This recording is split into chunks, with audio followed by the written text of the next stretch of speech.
As a Man Thinketh by James Allen. Chapter 1. Thought and Character.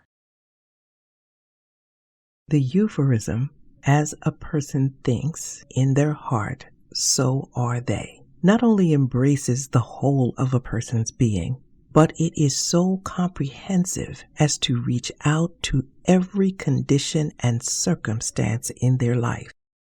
A person is literally what they think, their character being the complete sum of all their thoughts. As the plant springs from and could not be without the seed, so every act of a person springs from the hidden seeds of thought and could not have appeared without them. This applies equally to those acts called spontaneous and unpremeditated as to those which are deliberately executed. Act is the blossom of thought, and joy and suffering are its fruits. Thus does a person garner in the sweet and bitter fruitage of their own husbandry, of their own management of their private affairs. Thought in the mind hath made us. What we are by thought was wrought and built. If a person's mind has evil thoughts, pain comes on them as comes the wheel of the ox behind. If one endure impurity of thought, joy follows them as their own shadow sure. A person grows by law and is not a creation by artifice. And cause and effect is as absolute and undeviating in the hidden realm of thought as in the world of visible and material things. A noble and godlike character is not a thing of favor or chance, but is the natural result of continued effort in right thinking, the effect of long-cherished association with godlike thoughts. An ignoble and beastly character, by the same process, is the result of the continued harboring of groveling thoughts. A person is made or unmade by themselves. In the armory of thought, they forge the weapon by which they destroy themselves. They also fashion the tools with which they build for themselves heavenly mansions of joy and strength and peace. By the right choice and true application of thought, a person ascends toward the divine perfection. By the abuse and wrong application of thought, they descend below the level of the beast. Between these two extremes there are grades of character, and a person has the power to be their maker or master.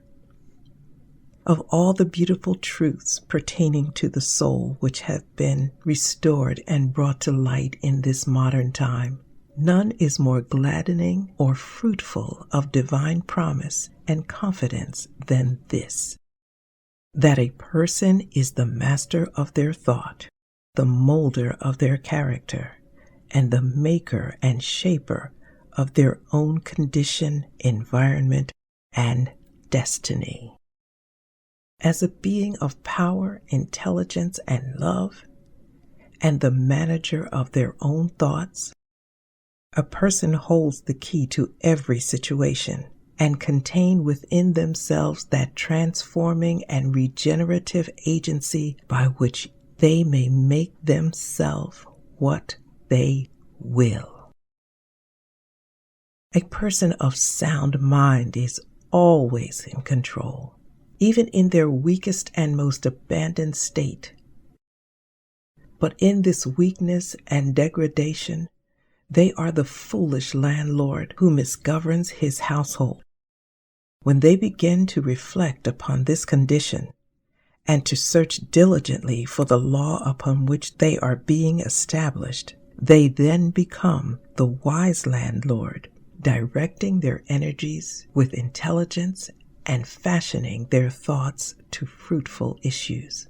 Such is the conscious manager, and a person can only thus become by discovering within themselves the law of thought, which discovery is totally a matter of application, self-analysis, and experience. Only by much searching and mining are gold and diamonds obtained, and a person can find every truth connected with their being if they will dig deep into the mind of their soul, and that they are the maker of their character, the molder of their life, and the builder of their destiny.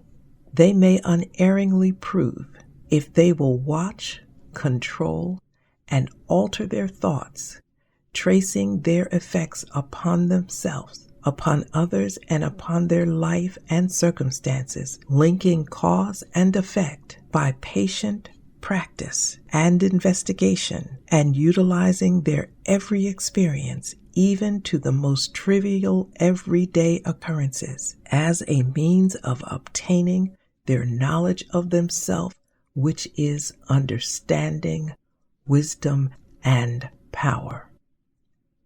In this direction, as in no other, is the law absolute, that they that seek find, and to them that knock it will be opened. For only by patience, practice, and ceaseless asking can a person enter into the domain of self-knowledge.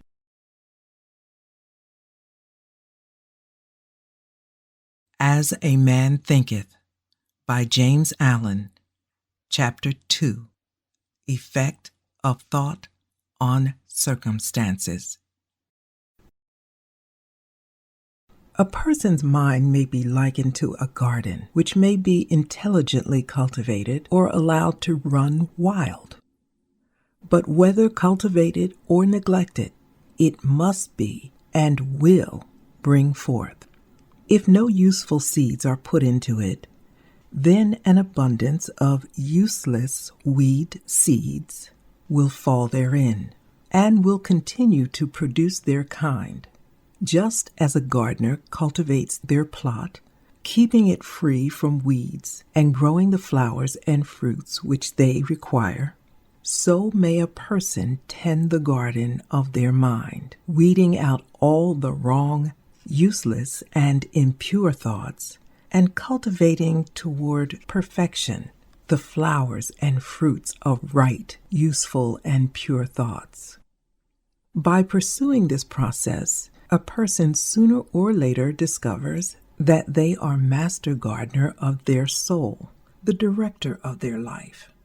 They also reveal within themselves the law of thought, and they begin to understand with ever-increasing accuracy how the thought forces and mind elements operate in the shaping of their character, circumstances, and destiny.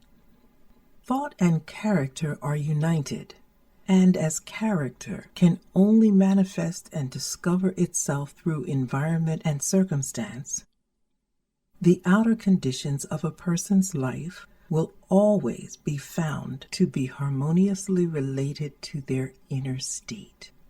This does not mean that a person's circumstances at any given time are an indication of their entire character, but that those circumstances are so intimately connected with some vital thought element within themselves that, for the time being, they are indispensable to their development. Every person is where they are by the law of cause and effect. The thoughts which they have built into their character have brought them there. And in the arrangement of life, there is no element of chance, but all is the result of a law which cannot fail. This is just as true of those who feel out of harmony with their surroundings as those who are contented with them. As a progressive and evolving being, a person is where they are that they may learn, that they may grow. And as they learn the spiritual lesson which any circumstance contains for them, it passes away and gives place to other circumstances. People are buffeted by circumstances so long as they believe themselves to be creatures of outside conditions. But when they realize that they have creative power and that they may command the hidden soil and seeds of their being out of which circumstances grow, they then become in control of themselves. That circumstances grow out of thought, every person knows who has for any length of time practiced self-control and self-purification, for they will have noticed that the alteration in their circumstances has been in exact ratio with their altered mental condition. So true is this that when a person earnestly applies themselves to remedy the defects in their character and make swift and marked progress, they pass rapidly through a succession of positive changes. The soul attracts that which it secretly harbors, that which it loves, and also that which it fears. It reaches the height of its cherished aspirations. It falls to the level of its base desires. And circumstances are the means by which the soul receives its own. Every thought seed sown or allowed to fall into the mind and to take root there produces its own, blossoming sooner or later into action and bearing its own fruit of opportunity and circumstance. Good thoughts bear good fruit, bad thoughts, bad fruit. The outer world of circumstance shapes itself to the inner world of thought, and both pleasant and unpleasant external conditions are factors which make for the ultimate good of the individual. As the reaper of their own harvest, a person learns both by suffering and bliss. Following the inner desires, aspirations, thoughts, by which they allow themselves to be dominated, pursuing the vapors of impure imaginings, or steadfastly walking the highway of strong and high endeavor, a person at last arrives at their fruition and fulfillment in the outer conditions of their life. The law of growth and adjustment everywhere produce fruit. A person does not come to the poorhouse or the jail by the tyranny of fate or circumstance, but by the pathway of groveling thought and base desires. Nor does a pure-minded person fall suddenly into crime by stress of any mere external force. The criminal thought had long been secretly fostered in their heart, and the hour of opportunity revealed its gathered power. Circumstance does not make the person, it reveals them to themselves. No such conditions can exist as descending into vice and its attendant suffering apart from vicious inclinations, or ascending into virtue and its pure happiness without the continued cultivation of virtuous aspirations. And a person, therefore, as the manager of their thoughts, is the maker of themselves and the shaper and author of environment. Even at birth, the soul comes to its own, and through every step of its earthly pilgrimage, it attracts those combinations of conditions that are revealed, that are the reflections of one's own purity and impurity, its own strength and weakness. People do not attract that which they want, but that which they are. Their whims, fancies, and ambitions are thwarted at every step, but their inmost thoughts and desires are fed with their own food, be it foul or clean. The divinity that shapes our ends is in ourselves. It is our very self. Only yourself chains yourself. Thought and action are the jailers of fate. They imprison being base. They are also the angels of freedom. They liberate being noble. Not what they wish and pray for does a person get, but what they justly earn. Their wishes and prayers are only gratified and answered when they harmonize with their thoughts and actions. In the light of this truth, what, then, is the meaning of fighting against circumstances? It means that a person is continually revolting against an external effect, while all the time they are nourishing and preserving its cause in their heart. That cause may take the form of a conscious vice or an unconscious weakness, but whatever it is, it stubbornly retards the efforts of its possessor, and thus calls aloud for remedy. People are eager to improve their circumstances, but are unwilling to improve themselves. They therefore remain bound. The person who does not shrink from self-sacrifice can never fail to accomplish the object upon which their heart is set. This is as true of earthly as of heavenly things. Even the person whose sole object is to acquire wealth must be prepared to make personal sacrifices before they can accomplish this objective. And how much more so those who would realize a strong and well-balanced life. Here is someone who is wretchedly poor. They are extremely anxious that their surroundings and home comforts should be improved, yet all the time they avoid their work and consider they are justified in trying to deceive their employer on the grounds of the insufficiency of their pay. Such a person does not understand the simplest rudiments of those principles which are the basis of true prosperity, and is not only totally unfit to rise out of their wretchedness, but is actually attracting to themselves a deeper wretchedness by dwelling in and acting out indolent, deceptive, and wretched thoughts. Here is a rich person who is the victim of a painful and persistent disease as a result of gluttony. They are willing to give large sums of money to get rid of it, but they will not sacrifice their gluttonous desires. They want to gratify their taste for rich and unnatural foods and have their perfect health as well. Such a person is totally unfit to have health because they have not yet learned the first principle of a healthy life. There is an employer of labor who adopts crooked measures to avoid paying the regulation wage, and in the hope of making larger profits, reduces the wages of his workpeople.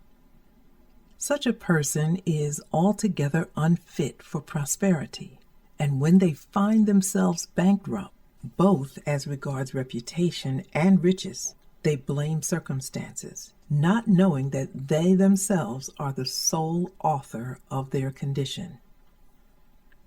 I have introduced these three cases merely as illustrative of the truth that a person is the cause, though nearly always unconsciously, of their circumstances, and that while aiming at a good end, they may be continually frustrating its accomplishment by encouraging thoughts and desires which cannot possibly harmonize with that end. Such cases could be multiplied and varied almost indefinitely. But this is not necessary, as the reader can, if they so resolve, trace the action of the laws of thought in their own mind and life. And until this is done, mere external facts cannot serve as a ground of reasoning.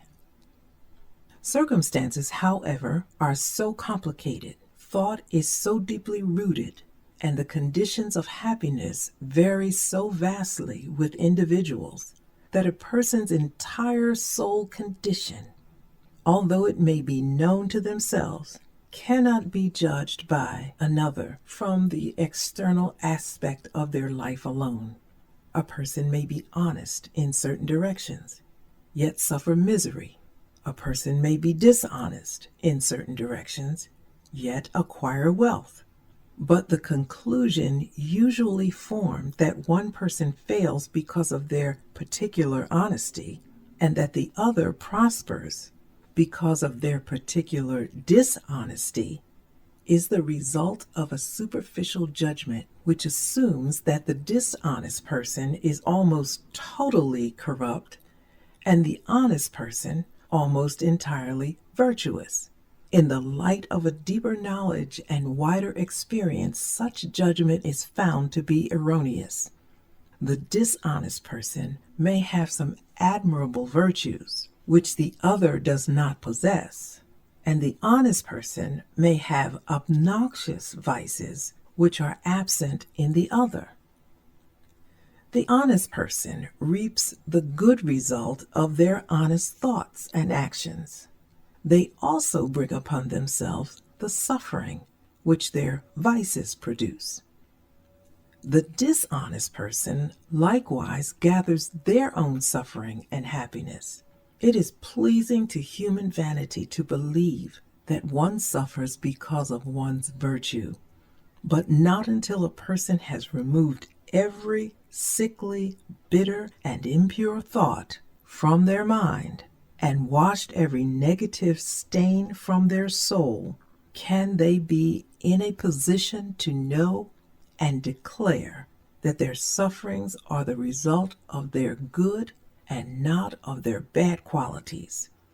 And on the way to, yet long before they have reached that supreme level of perfection, they will have found working in their mind and life the great law which is absolutely just, which cannot therefore give good for evil or evil for good. Possessed of such knowledge, they will then know, looking back upon their past ignorance and blindness, that their life is and always was justly ordered, and that all their past experiences, good and bad, were the equitable outworking of their growing, yet not fully mature self. Good thoughts and actions can never produce bad results. Bad thoughts and actions can never produce good results. This is but saying that nothing can come from corn but corn, nothing from weeds but weeds. People understand this law in the natural world and work with it, but few understand it in the mental and spiritual world, though its operation there is just as simple and undeviating, and they, therefore, do not cooperate with it. Sufferings is always the effect of wrong thought in some direction. It is an indication that the individual is out of harmony with the law of their being. The sole and supreme use of suffering is to purify, to burn out that which is useless and impure. Suffering ceases for those who are pure. There could be no object in burning gold after the dross has been removed. And likewise, a perfectly pure and enlightened being rises above suffering. The circumstances which a person encounters with suffering are the result of their own mental disharmony. The circumstances which a person encounters with blessedness are the result of their own mental harmony. Blessedness, not material possessions, is the measure of right thought. Wretchedness, not the lack of material possessions, is the measure of wrong thought. A person may be cursed and rich. They may be blessed and poor. Blessedness and riches are only joined together when the riches are rightly and wisely used. And the poor person only descends into wretchedness when they regard their circumstance as a burden unjustly imposed. Indigence and indulgence are the two extremes of wretchedness. They are both equally unnatural and the result of mental disorder. A person is not in a right condition until they are a happy, healthy, and prosperous being. And happiness, health, and prosperity are the result of a harmonious adjustment to the inner with the outer of a person with their surroundings. A man or woman only begins to be a man or woman when they cease to whine and revile and commences to search for the hidden justice which regulates their life. And as they adapt their mind to that regulating factor, they cease to accuse others as the cause of their condition and build themselves up in strong and noble thoughts. They cease to kick against circumstances, but instead begin to use them as aids to their more rapid progress and as a means of discovering the hidden powers and possibilities within themselves. Law, not confusion, is the dominating principle in the universe. Justice, not injustice, is the soul and substance of life. And righteousness, not corruption, is the molding and moving force in the spiritual government of the world. This being so, a person has to but adjust themselves to find that the universe is right. And during the process of adjusting themselves, will find that they alter their thoughts toward things and other people.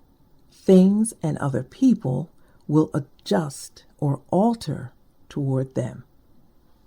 The proof of this truth is in every person, and it therefore allows for easy investigation by systematic introspection and self-analysis.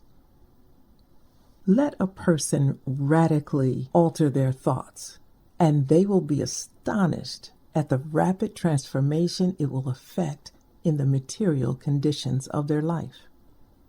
People imagine that thought can be kept secret, but it cannot. It rapidly crystallizes into habit, and habit solidifies into circumstance. Beastly thoughts crystallize into habits of drunkenness and unhealthy actions, which solidify into circumstances of destitution and disease. Impure thoughts of every kind crystallize into destructive and confusing habits, which solidify into misery and adverse circumstances. Thoughts of fear, doubt, and indecision crystallize into weak, timid, and irresolute habits, which solidify into circumstances of failure, indigence, and slavish dependence. Lazy thoughts crystallize into habits of uncleanness and dishonesty, which solidify into circumstances of foulness and beggary. Hate and condemnatory thoughts crystallize into habits of accusation and violence, which solidify into circumstances of injury and persecution. Selfish thoughts of all kinds crystallize into habits of self-seeking, which solidify into circumstances more or less distressing. On the other hand, beautiful thoughts of all kinds crystallize into habits of grace and kindliness, which solidify into genial and sunny circumstances. Pure thoughts crystallize into habits of temperance and self-control, which solidify into circumstances of repose and peace. Thoughts of courage, self-reliance, and decisiveness crystallize into strong habits, which solidify into circumstances of success, plenty, and freedom. Energetic thoughts crystallize into habits of cleanliness and industry, which solidify into circumstances of pleasantness. Gentle and forgiving thoughts crystallize into habits of gentleness, which solidify into protective and preservative circumstances. Loving and unselfish thoughts crystallize into habits of self-forgetfulness and care for others, which solidify into circumstances of sure and abiding prosperity and true riches. A particular train of thought persisted in, be it good or bad, cannot fail to produce its results on the character and circumstances. A person cannot directly choose their circumstances, but they can choose their thoughts, and so indirectly, yet surely, shape their circumstances. Nature helps every person to gratify the thoughts which they most encourage, and opportunities are presented which will most speedily bring to the surface both the good and evil thoughts. Let a person cease from their wicked thoughts, and all the world will soften toward them and be ready to help them. Put away your weak and sickly thoughts, and lo, opportunities will spring up on every hand to aid your strong resolves. Encourage good thoughts, and no hard fate shall bind you down to wretchedness and shame. The world is your kaleidoscope, and the varying combinations of colors which at every succeeding moment it presents to you, the exquisitely adjusted pictures of your ever-moving thoughts. So you will be what you will to be. Let failure find its false content in that poor word environment, but spirit scorns it and is free. It masters time, it conquers space, it defeats that boastful trickster chance, and bids the tyrant circumstance be gone and fill a servant's place. The human will, that force unseen, the offspring of an eternal soul, can cut a way to any goal. The walls of granite intervene. Be not impatient in delays, but wait as one who understands. When spirit rises and commands, all of nature is ready to obey.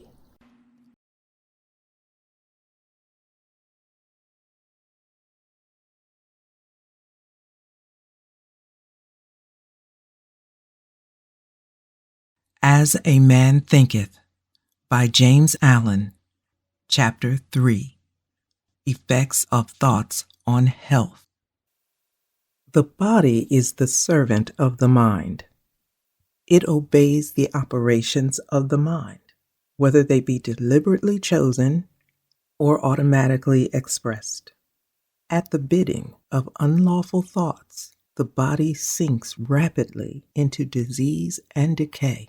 At the command of glad and beautiful thoughts, it becomes clothed with youthfulness and beauty. Disease and health, like circumstances, are rooted in thought. Sickly thoughts will express themselves through a sickly body. Thoughts of fear have been known to kill a man as speedily as a bullet, and they are continually killing thousands of people just as surely, though less rapidly. The people who live in fear of disease are the people who get it. Anxiety quickly demoralizes the whole body and lays it open to the entrance of disease, while impure thoughts, even if not physically indulged, will sooner shatter the nervous system. Strong, pure, and happy thoughts build up the body in vigor and grace. The body is a delicate and plastic instrument which responds readily to the thoughts by which it is impressed, and habits of thought will produce their own effect, good or bad, upon it. Men will continue to have impure and poisoned blood so long as they propagate unclean thoughts. Out of a clean heart comes a clean life and a clean body. Out of a defiled mind proceeds a defiled life and a corrupt body. Thought is the fount of action, life, and manifestation. Make the fountain pure, and all will be pure. Change of diet will not help a man who will not change his thoughts. When a man thinks his thoughts pure, he no longer desires impure food. Clean thoughts make clean habits. The so-called saint who does not wash his body is not a saint. He who has strengthened and purified his thoughts does not need to consider the malevolent. If you would protect your body, guard your mind.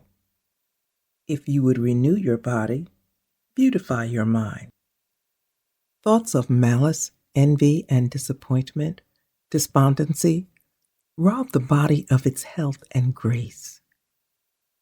The sour face does not come by chance. It's made by our sour thoughts. Wrinkles that mar are drawn by folly, passion, pride. I know a woman of 96 who has the bright, innocent face of a girl. I know a man well under middle age whose face is drawn into harmonious contours. The one is the result of a sweet and sunny disposition. The other is the outcome of passion and discontent. As you cannot have a sweet and wholesome abode unless you admit the air and sunshine freely into your rooms, so a strong body and a bright, happy, or serene countenance can only result from the free admittance into the mind of thoughts of joy and goodwill and serenity. On the faces of the aged, there are wrinkles made by sympathy, others by strong and pure thought, and others are carved by passion. Who cannot distinguish them? With those who have lived righteously, age is calm, peaceful, and softly mellowed, like the setting sun. I have recently seen a philosopher on his deathbed. He was not old except in years. He died as sweetly and peacefully as he had lived. There is no physician like cheerful thought for dissipating the ills of the body. There is no comforter to compare with goodwill for dispersing the shadows of grief and sorrow. To live continually in thoughts of ill will, criticism, suspicion, and envy is to be confined in a self-made prison hole. But to think well of all, to be cheerful with all, to patiently learn to find the good in all, such unselfish thoughts are the very portals of heaven. And to dwell day by day in thoughts of peace toward every creature will bring abounding peace to their possessor.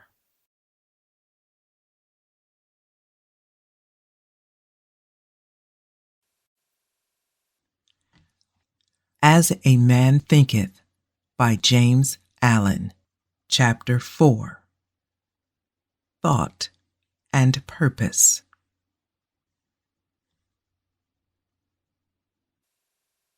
Until thought is linked with purpose, there is no intelligent accomplishment. With the majority, the bark of thought is allowed to drift upon the ocean of life. Aimlessness is a vice, and such drifting must not continue for him who would steer clear of catastrophe and destruction. They who have no central purpose in their life fall an easy prey to petty worries, fears, troubles, and self-pityings. all of which are indications of weakness, which lead just as surely as deliberately planned sin, though by a different route, to failure, unhappiness, and loss. For weakness cannot persist in a power-evolving universe. A man should conceive of a legitimate purpose in his heart and set out to accomplish it. He should make this purpose the centralizing point of his thoughts. It may take the form of a spiritual ideal, or it may be a worldly object, according to his nature at the time being. Whichever it is, he should steadily focus his thought forces upon the object he had set before him. He should make this purpose his supreme duty and should devote himself to its attainment, not allowing his thoughts to wander away into ephemeral fancies, longings, and imaginings. This is the royal road to self-control and true concentration of thought.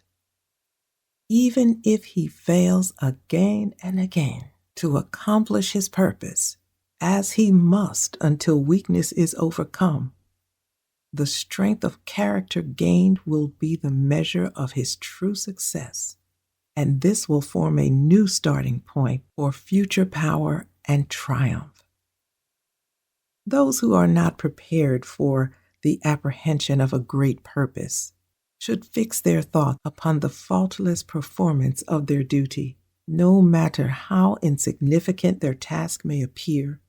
Only in this way can the thoughts be gathered and focused, and resolution and energy be developed. Once this is done, there is nothing which may not be accomplished.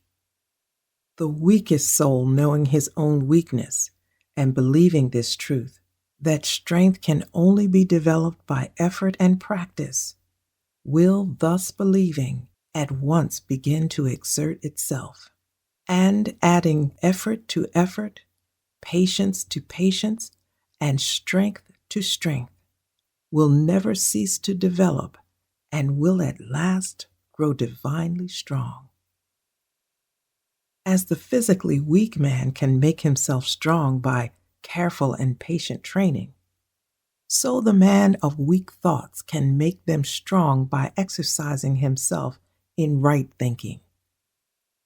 To put away aimlessness and weakness, and to begin to think with purpose, is to enter the ranks of those strong ones who only recognize failure as one of the pathways to attainment, who make all conditions serve them, and who think strongly, attempt fearlessly, and accomplish masterfully. Having conceived of his purpose, a man should mentally mark out a straight pathway to its achievement, looking neither to the right nor left. Doubts and fears should be rigorously excluded. They are disintegrating elements which break up the straight line of effort, rendering it crooked, ineffectual, useless. Thoughts of doubt and fear can never accomplish anything. They always lead to failure. Purpose, energy, power to do, and all strong thoughts cease when doubt and fear creep in. The will to do springs from the knowledge that we can do. Doubt and fear are the great enemies of knowledge, and he who encourages them, who does not slay them, thwarts himself at every step. He who has conquered doubt and fear has conquered failure. His every thought is allied with power, and all difficulties are bravely met and overcome. His purposes are seasonably planted, and they bloom and bring forth fruit that does not fall prematurely to the ground. Thought, allied fearlessly to purpose, becomes creative force. He who knows this is ready to become something higher and stronger than a bundle of wavering thoughts and fluctuating sensations. He who does this can become the conscious and intelligent wielder of his mental powers.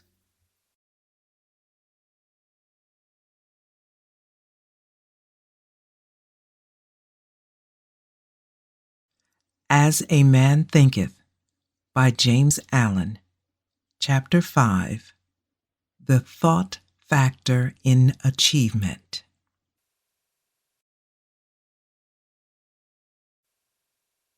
All that a man achieves and all that he fails to achieve is the direct result of his own thoughts. In a justly ordered universe where loss of equipoise would mean total destruction, individual responsibility must be absolute. A man's weakness and strength, purity and impurity, are his own and not another man's. They are brought about by himself and not another. They can only be altered by himself, never by another. His condition is also his own and not another man's. His sufferings and his happiness are evolved from within. As he thinks, so is he.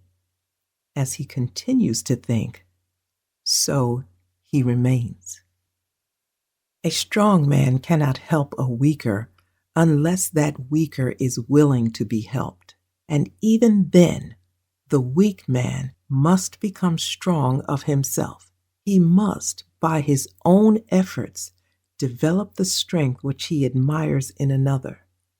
None but himself can alter his condition. It has been usual for a man to think and to say, "Many men are slaves because one is an oppressor. Let us hate the oppressor." But there is among an increasing few a tendency to reverse this judgment and say, "One man is an oppressor because many are slaves. Let us despise the slaves."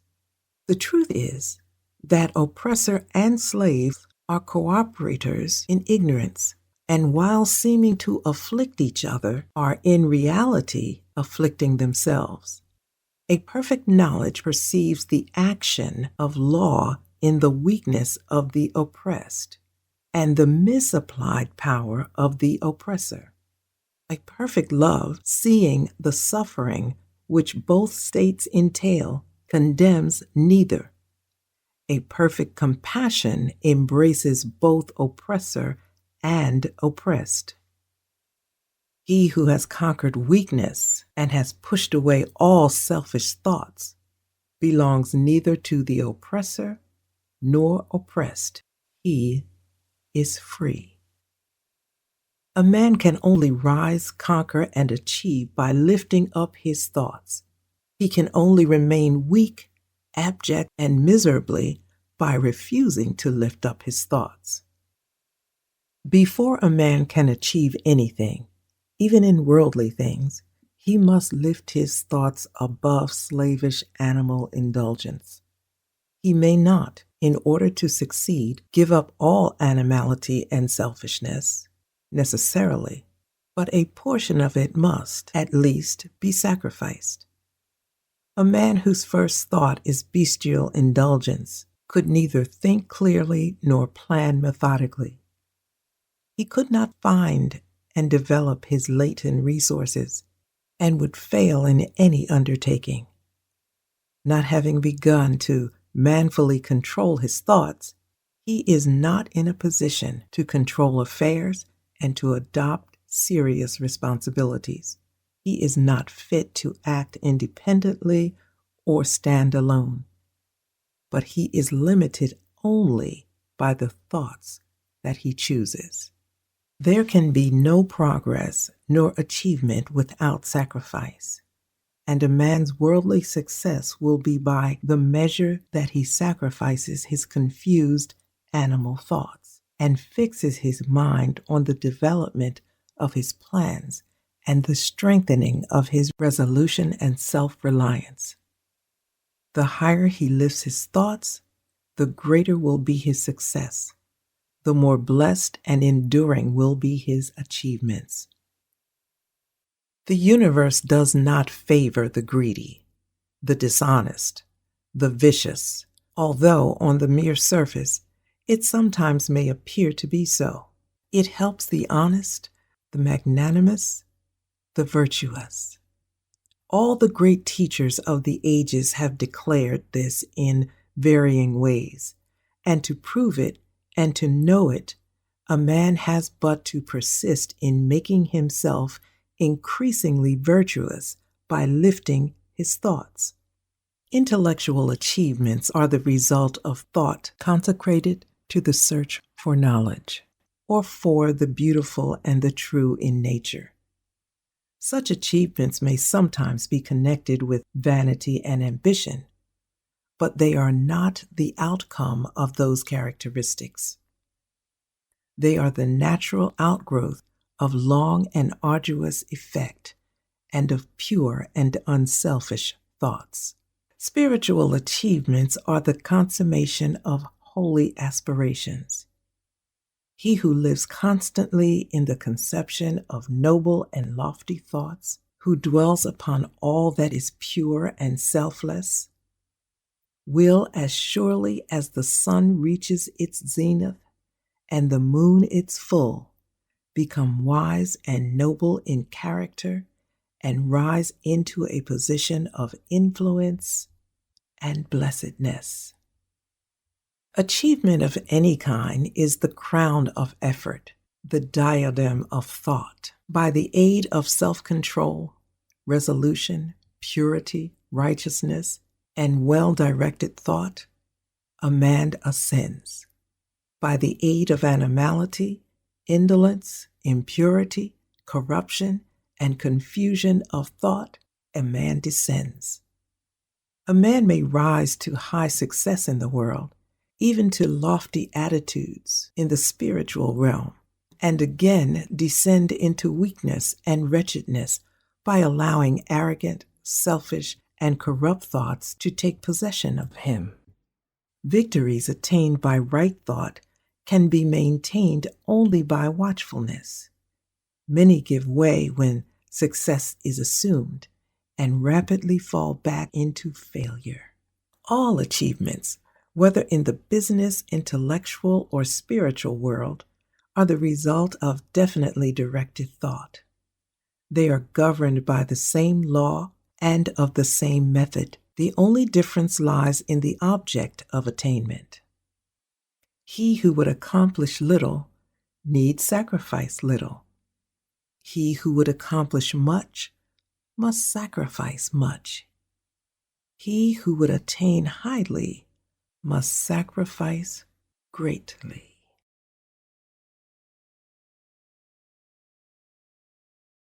As a Man Thinketh by James Allen. Chapter 6. Visions and Ideals. The dreamers are the saviors of the world. As the visible world is sustained by the invisible, so men through all their trials and sins or sordid vocations are nourished by the beautiful visions of their solitary dreamers. Humanity cannot forget its dreamers. It cannot let their ideals fade and die. It lives in them. It knows them as the realities which it shall one day see and know. Composer, sculptor, painter, poet, prophet, sage. These are the makers of the afterworld, the architects of heaven. The world is beautiful because they have lived. Without them, laboring humanity would perish. He who cherishes a beautiful vision, a lofty ideal in his heart, will one day realize it. Columbus cherished a vision of another world, and he discovered it. Copernicus fostered the vision of a multiplicity of worlds and a wider universe, and he revealed it. Buddha beheld the vision of a spiritual world of stainless beauty and perfect peace, and he entered into it. Cherish your visions. Cherish your ideals. Cherish the music that stirs in your heart, the beauty that forms in your mind, the loveliness that drape your purest thoughts. For out of them will grow all delightful conditions, all heavenly environment. Of those, if you but remain true to them, your world will at last be built. To desire is to obtain. To aspire is to achieve. Shall man's basest desires receive the highest measure of gratification, and his purest aspirations starve for lack of sustenance? Such is not the law. Such a condition can never obtain. Ask and receive. Dream lofty dreams, and as you dream, so shall you become. Your vision is the promise of what you shall one day be. Your ideal is the prophecy of what you shall at last unveil. The greatest achievement was at first and for a time a dream. The oak sleeps in the acorn, the bird waits in the egg, and in the highest vision of a soul, a wakening angle stirs. Dreams are the seedlings of realities. Your circumstances may be uncongenial, but they shall not remain so if you only perceive an ideal and strive to reach it. You cannot travel within and stand still without. Here is a youth hard-pressed by poverty and labor, confined long hours to an unhealthy workshop, unschooled and lacking all the arts of refinement. He but dreams of better things. He thinks of intelligence or refinement, of grace and beauty. He conceives of, mentally builds up an ideal condition of life. The wider liberty and a larger scope takes possession of him. Unrest urges him to action, and he uses all his spare times and means to the development of his latent powers and resources. Very soon, so altered has his mind become that the workshop can no longer hold him. It has become so out of harmony with his mindset that it falls out of his life as a garment is cast aside. And with the growth of opportunities that fit the scope of his expanding powers, he passes out of it altogether. Years later, we see this youth as a grown man. We find him a master of certain forces of the mind that he wields with worldwide influence and almost unequaled power. In his hands, he holds the cords of gigantic responsibilities. He speaks, and lives are changed. Men and women hang upon his words and remold their characters. Sun-like, he becomes the fixed and luminous center around which innumerable destinies revolve. He has realized the vision of his youth. He has become one with his ideal. And you, too, will realize the vision, not just the idle wish of your heart, be it base or beautiful, or a mixture of both, for you will always gravitate toward that which you secretly love most. Into your hands will be placed the exact results of your own thoughts. You will receive that which you earn, no more, no less. Whatever your present environment may be, you will fall, remain, or rise with your thoughts, your vision, your ideal. You will become as small as your controlling desire, as great as your dominant aspiration.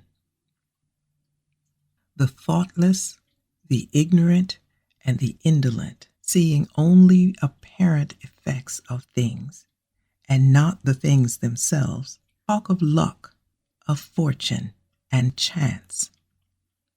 Seeing a man grow rich, they say how lucky he is. Observing another become skilled intellectually, they exclaim how highly favored he is. And noting the saintly character and wide influence of another, they remark how chance helps him at every turn. They do not see the trials and failures and struggles which these men have encountered in order to gain their experience. They have no knowledge of the sacrifices they have made, of the undaunted efforts they have put forth, of the faith they have exercised so that they might overcome the apparently insurmountable and realize the vision of their heart. They do not know the darkness and the heartaches. They only see the light and joy and call it luck. Do not see the long, arduous journey, but only behold the pleasant goal and call it good fortune.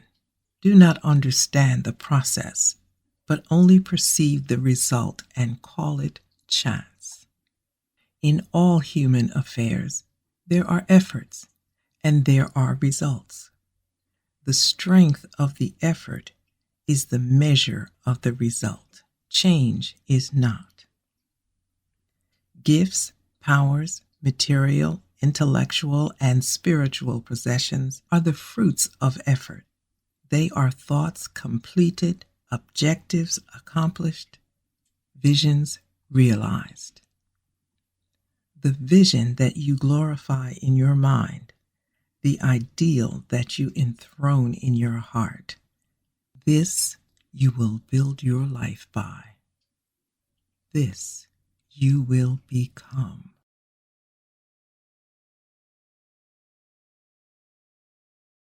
As a Man Thinketh by James Allen, Chapter 7, Serenity. Calmness of mind is one of the beautiful jewels of wisdom.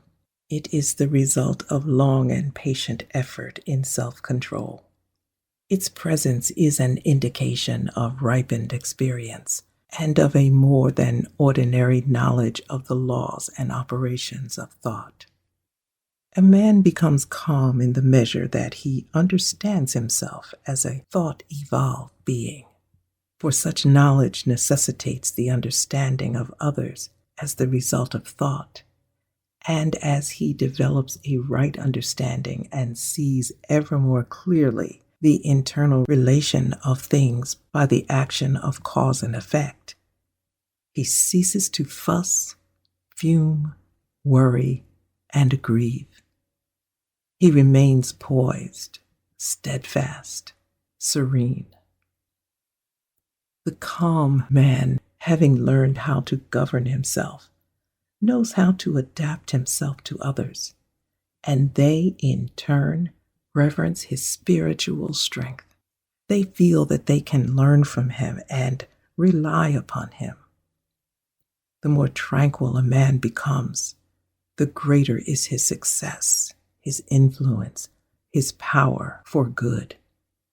Even the ordinary trader will find his business prosperity increase as he develops a greater self-control and equanimity.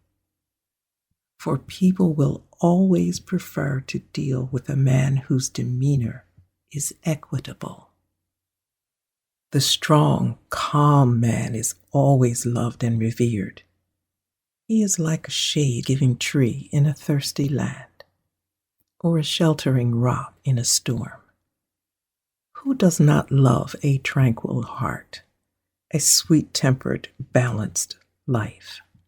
It does not matter whether it rains or shines, or what changes comes to those who possess their blessings, for they are always serene and calm.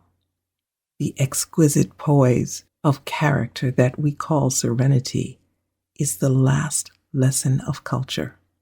It is the flowering of life, the fruitage of the soul. It is precious as wisdom, more desirable than fine gold. How insignificant mere money-seeking looks in comparison with a serene life, a life that dwells in the ocean of truth, beneath the waves, beyond the reach of the tempest, in the eternal calm. How many people we know who sour their lives, who ruin all that is sweet and beautiful by explosive tempers, who destroy their poise of character and make bad blood.